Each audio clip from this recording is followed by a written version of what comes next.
Mr. Commissioner, I think we have time for one more question. I'd like to ask you a related question.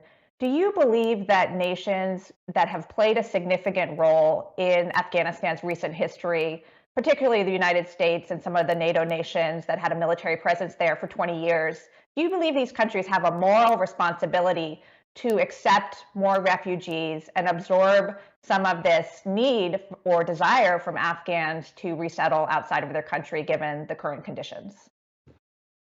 Well, I think that there's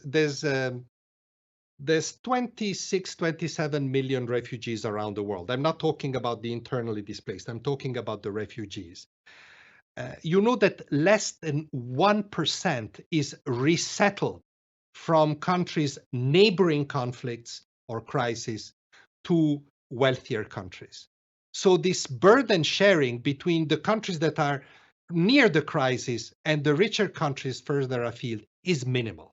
And I think that all countries hosting large numbers of refugees deserve more burden sharing in that sense, deserve richer countries to take more of those refugees.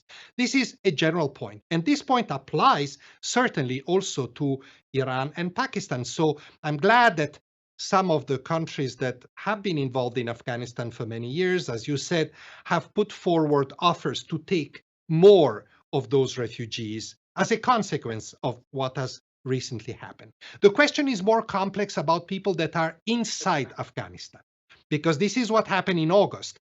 There was a lot of direct evacuation out of the country, mostly of people who had links with those countries, mostly in a bilateral fashion. But that is much more complicated now because now the country is under the control of the Taliban. So I think that we need to focus on resettling refugees from neighboring countries. And then if there are particularly complex cases inside the country that deserve to be considered for traveling outside and being resettled to third countries, this will have to be looked at on a case by case basis, but it's not going to be simple.